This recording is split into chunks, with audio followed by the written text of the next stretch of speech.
Ladies and gentlemen, boys and girls, welcome back to another episode of the Daily Crypto News. With you, as always, myself, Bobbin. Got my brother with me, Mr. Scott Tripp, aka the Crypto Beast. As you guys know, we like to take a couple minutes out of our day, kind of run through some of the headlines in the crypto news, bring them to your attention and see what you guys think about them. I'm one of the admins over here at BigONE, and we handle all the good daily crypto news. But before we dive too deep into the news today, I'm gonna let my brother take over for a second, tell you a little bit more about himself for the people that might be new, and then we'll get right into it. Yeah, for sure. So I work for BigONE as kind of like their social media person, do handle Twitter, Medium, Facebook, LinkedIn, all the fun stuff, as well as work for Blockcast and do a little bit of their social stuff and as well as admin in their group. So yeah, here and ready to go. Busy guy. So we've been watching this market kind of like play this consolidation game over the last 3 weeks now. Especially the last 3 weeks. It's been a little bit longer than that, I believe, by now. But we've definitely we've seen me and Scott, we talked about the people or the sentiment online on social media, and you've seen the sentiment kind of change where people are really bullish. Now they're starting to kind of convert bearish. And it's like, like it could have went either way. I mean, either way the whole time, right? But we'll probably be seeing a little bit more about the market over the next couple of days. I'm pretty sure it'll be all kinds of news headlines. But it's been all kinds of fun. We've been seeing it a lot. But without further ado, we'll go ahead and jump right into my first article today, which is coming from Cointelegraph. And the headline reads, Crypto Biz, Microsoft enters the Metaverse January the 14th through the 20th. So Mark Zuckerberg appears to have ignited the generational buzz around the metaverse. Microsoft becomes the next trillion-dollar company to enter the space. There's a new metaverse player in town. Microsoft is the second largest company by market capitalization. Announced earlier this week it had acquired Blizzard for $95 a share. And the deal was to go through in 2023. So we did talk about that a little bit the other day, but to get further into it, it was no secret that Microsoft had been eyeing the entry of the metaverse ever since Zuckerberg rebranded Facebook into Meta. The company found its perfect entry week by acquiring gaming giant Activision Blizzard for $68.7 billion. And these guys are pretty much, saying when they take together with ATVI, we'll be able to usher in a new era of gaming that puts players and creators first and makes gaming safe, inclusive, and accessible for all. So it looks like this deal is going to be probably one of those deals that you hear a little bit about every quarter this year. And Activision is actually behind some of the biggest gaming franchises like Call of Duty, World of Warcraft, and Pro Skater. So Tony Hawk's Pro Skater. So this partnership will be something that we probably hear about until 2023 is when it officially gets into the books. Like the money officially needs to be in the books by 2023. I think in this time you're going to see a lot of major big players or big corporations get into this metaverse land and start building out. I think in these next year to 2 years you're going to see a lot of innovation on metaverse and gaming and play to earn, and you're going to see some big players get involved. So definitely good news, as we were reporting the other day from Microsoft and metaverse and for crypto as well. Yeah, for sure. My first article I'm going to talk about is Russia. Bank of Russia wants a Bitcoin ban. Here's how that's gone in other countries. The Bank of Russia has proposed a full ban on cryptocurrency. A handful of other countries have taken such a step. Dozens more have implicit bans in place. The Bank of Russia on Thursday issued a report calling for a total ban. Citing environmental concerns, it would immediately halt Bitcoin mining in the country, which provides over 10% of the computing power to the Bitcoin network. It would also prohibit financial institutions from handling any transfers of the digital assets. Not only would Russia not be able to buy goods and services in Bitcoin, they wouldn't be able to buy Bitcoin. It's hard to imagine a cryptocurrency ban being enacted without the support of President Vladimir Putin, who's been in office for 18 of the last 22 years. He spent 4 years as prime minister due to term limit, which has since been amended, and who is facultative on his stance toward crypto as he works out the geopolitical ramifications. Now, the funny thing is, I kind of heard that there might be a bit of a FUD with this article, and there is people that are coming out. I haven't heard the total news about it, but I know Vladimir was looking into the banks actually using cryptocurrency to bypass some of the other markets. So I don't know why all of a sudden you have one side saying that they're going to look at this to bypass some of the things that they're dealing with, and now they're saying that they're going to ban it all. There's something wrong there. Like there's a mixed message that's getting out that's just causing a little bit of FUD, I think, in the end. So yeah, and definitely has something to do with the FUD. I think you just everybody's trying to get their prices for as low as they can. I with people with countries looking at trading Bitcoin is no telling what kind of news you're going to hear, right? Like you just don't know anymore because these are the people that you're trading against. People say stuff on Twitter all day long about their favorite cryptocurrency. We don't know if it's true or not, right? And who's to say why? Because they're just trying to push or shield their project or their token. And this could be the same thing with these countries now, and just we're going to ban it, and then everybody sells it, and they buy it all up and say, no, you know what? We looked at it. It's all right. We got it now. We got a good grasp on it, right? So definitely funny to see how the emotions play out with it all. But to jump into my next article, staying on Cointelegraph. This was a big thing that came out this morning. Twitter Blue rolls out NFT profile pics for iOS. So this feature can only be used by paid Twitter Blue users on iOS. So I know before we jumped on, you're a little bit curious about not seeing it on your website. I mean, on your PC, and that is probably the reason why. But Twitter announced that it would be rolling out iOS support for NFT hexagonal avatars. As of now, only paid subscribers of Twitter Blue using iOS, which costs $2.99 a month, can access the feature. According to the tutorial video, users can connect their wallet, including Coinbase Wallet, Rainbow, MetaMask, Trust Wallet, Argent, or Ledger Live, and set it as their profile pic, with the process only taking a few seconds. So they tweeted today, "Good morning. You asked a lot, so we made it. Now rolling out NFT pictures on iOS." And they tweeted that today. Twitter Blue did. This has been something that was pretty cool. The functionality of the development is still in the early stage. Twitter supports JPEG, PNG, minted Ethereum blockchain, but if one sells, transfer the NFT to its profile picture will not display it. Okay, so they say here, but if one sells or transfer the NFT while it's set as a profile picture, it will not display any information regarding its ownership when clicked. So it looks like they're going to pretty much use this as the same way they use Twitter Verified, and to verify people. They're pretty much going to use this Twitter Blue to verify NFTs and if you own them or not, for the people that's using them as profile pics. However, this is only on iOS. I'm a little bit, kind of concerned because it still doesn't validate, like people still being able to steal your NFT and use it as a profile pic, right? So, but I guess we'll see a little bit more with this. But guys, be careful for the people that's new into crypto. Please don't connect your wallet into anything, and especially not wallets you care about. Just because a website has a wallet connect feature doesn't mean that it's okay to connect your wallet there. Okay, so just kind of keep that in mind. Sometimes it's better to set up,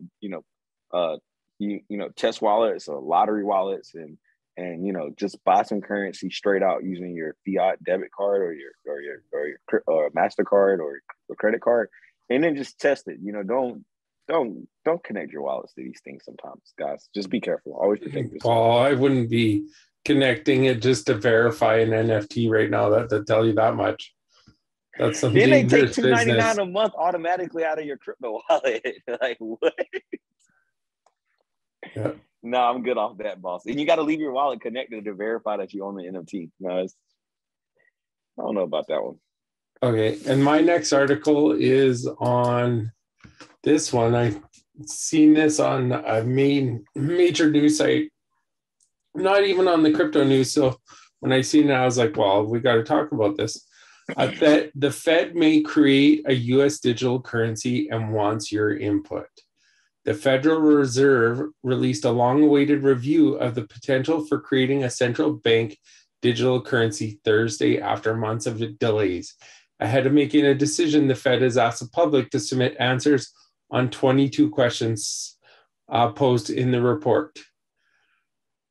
And they basically talk, the Fed report notes that the creation of a CBDC will seek to complement current financial systems, not replace them. Any digital currency the central bank issued would have to protect consumer privacy while supporting faster and cheaper payments.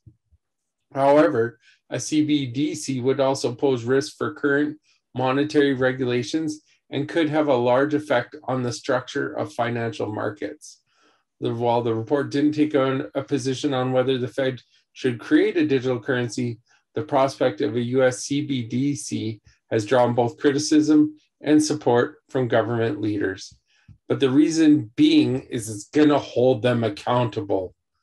You cannot deny the value. If they don't put a supply number on that cryptocurrency, I'm telling you guys right now, don't even touch it. It's basically a rug pull waiting to happen. So I hate to say it, but they better show what their supply is on that currency, and they have no ability to print extra whenever they need it. That's my Bitcoin did. Too soon? Too soon? Too soon. Okay. Just a little joke, but not really. But yeah, I mean, definitely, guys, got to be careful out there. A lot of these mint functions that people have, man, they're so lucrative. They can print these coins out of thin air for the cost of nothing, pretty much, essentially. But yeah, like Scott said, man, if they don't have a total supply there, just run for the hills. There's something sticky there waiting for you. But to jump over to my last article of the day, I was going to tell you guys that Robinhood's crypto wallet testing is live, but I'm not going to talk about that one. I'm going to take up this other article, and it's coming from Cointelegraph. 61% of Americans may purchase crypto in 2022, a new survey says. So interest in crypto continues to grow as Americans show their excitement in the future of digital assets. The first annual crypto conference confidence survey published by publicity traded cryptocurrency platform Voyager Digital examined American experiences with crypto and their experiences of how crypto will perform in 2022. The report shows many positive sentiments. The survey findings revealed that nearly 2/3 of the respondents declared themselves to be crypto bulls, while 61% mentioned that they are likely to purchase crypto this year. While Voyager did not disclose the number of respondents, the results show a huge percentage increase compared to results of the earlier survey that only showed 27% of Americans plan to invest in crypto in 2021. So the survey also found that many are willing to invest more depending on their understanding of crypto. 50% of the participants noted that they would invest more in cryptocurrency if they better understood it. So this kind of goes to show a little bit. I like this article because, they kind of say, somewhere between 25 and 46 million people in America own crypto. And I think that, I think with what this is saying is that many people in the States aren't afraid to invest in crypto. They just don't know about it. So you hear a lot of people say, hey, I would probably, buy some more or buy it if I knew more about it. And then you have people that's already bought it that was like, hey, man, I would buy even more if I knew more about it. But, a lot of people don't understand. I think sometimes in these bear markets or these mini bear markets downtrends or downtrends, retest, whatever you want to call it, it's a good time to educate. And if you've ever educated yourself on cryptocurrency within the last 4 years, then I think you should educate others as well. I think you should take the time. You don't have to go out as far as me and Scott do and make YouTube videos or anything, because we want you guys to continue to watch our video, right? But we encourage people to go out and make a platform or come up with something that you can do with family or friends and talk to them about cryptocurrency, right? Reach one, teach one, right? So that's one of the sayings that I always love, and I think that goes that goes without saying that it's something that's going to continue to push this crypto movement forward. I think we have to do it. We have to talk to it. one another and not only talk, understand. I think, so many times, and even on Twitter and Telegram now, people aren't trying to educate. They're just trying to tell you how much money they made, or, how did they go, oh man, 25x this, and I did a 10x on this, and I did a 5x on this. And it was like, well, what does it do? And you're like, man, I don't know. It did a 20x for me, man, buy it. And it's like, we don't know what these things do, right? So just got to be careful out there, guys. And just kind of always, if you're gonna, if you're already in crypto, like I said, and you're doing really well, when you go out to tell these stories, if you want an attention and you want to tell somebody about the money you made, that's cool. But also you make sure you have a follow-up if they do have a question about some of the tokens that you have made money on, and tell them about the utility. Tell them about what it is, what you see in that project for the future, and what made you buy it. And not all the time just, like I said, how much you made off of it. So that's all I had to say about that one. But yeah, I like that article. But also, guys, I did want to mention that Robinhood's crypto wallet did go live today. 1,000 users can now do withdrawals on Robinhood wallet. I got that article too. Oh, okay, good. Yeah.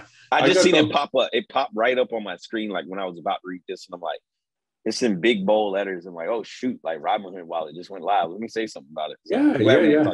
So I got the whole thing here. So online retail investing platform Robinhood has released its long-awaited crypto wallet for beta testing, which will finally enable users to withdraw crypto from the platform. The first 1,000 users that signed up to the waitlist for wallets are eligible to take part in beta testing. Wallet testers will be able to withdraw crypto valued up to $2,999, or just around that $3,000 mark, over a maximum of 10 total transactions daily. Robinhood is a financial service platform backed by Citadel Securities. Ooh, interesting. Citadel Securities, interesting name. Remember them, that offers stock and crypto trading. Citadel, they're a big financial company here in the States. He's the same guy that outbid Constitution DAO for the Constitution. Citadel. Funny how that works, right? Yeah. So intriguing, and nonetheless, to read Citadel in the name of Robinhood, it makes me feel like I'm never going to put my money in their wallet anyways. That's my personal opinion. But yeah. Did they just turn their exchange into a wallet? Yeah.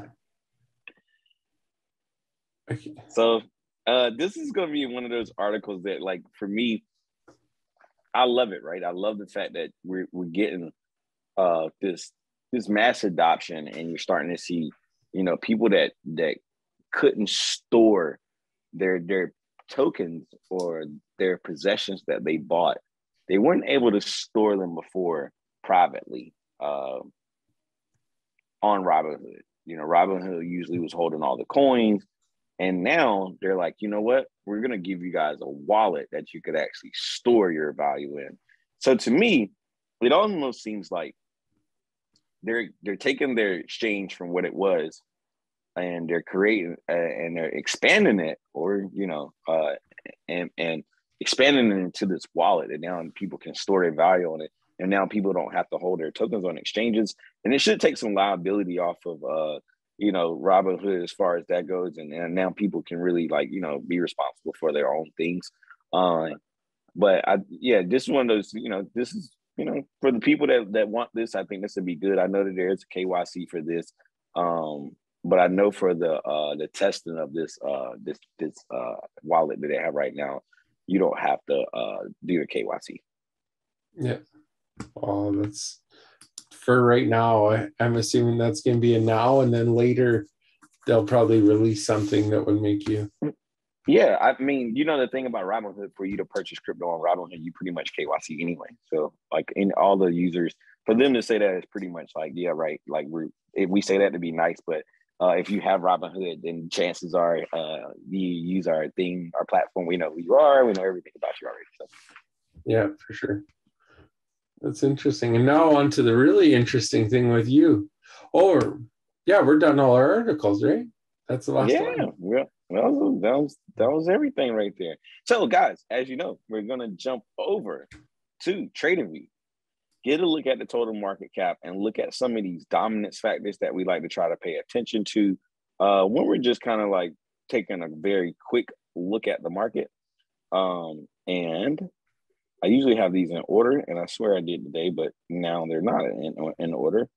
But the total crypto market cap is actually at 1.83 trillion today, which is definitely a decline over the last 24 hours. The Bitcoin dominance, I would imagine, is down. Let me find it here. I'm sorry. Bitcoin dominance is, surprisingly enough, Bitcoin dominance is at 40.75. So still pretty high in my opinion. And the Ethereum dominance is actually down to, I'm sorry guys, my watch list is so long. Ethereum dominance is down to 18.61. So Ethereum looks to be dropping on dominance. Bitcoin looks to be rising on dominance, but the total market cap seems to just be falling and just falling. Just no added money and no volume. To me, I won't say added money. I think a lot of money sidelined or whatever. But when there's no volume, that means nobody's, like, your radio works. Even when it's not on, it could be turned all the way down. But if there's no volume, you can't hear it, right? So, like, I just don't see the volume coming in. I think that's what we're looking for. I know that we're looking for it. And I know that probably some of the larger traders are looking for that as well. This is not a good time to be a trader, guys. If you're a trader right now, you're going to probably wake up some days sad. This is not the time to be trading. This is the time to be accumulating for the future. If you can't, weather these storms, it's better to just stay away from it for a little while, because I think right now we're in this weird little area where things could get a little bit shaky, right? And we could lose a little bit more market cap before it goes back up, for sure.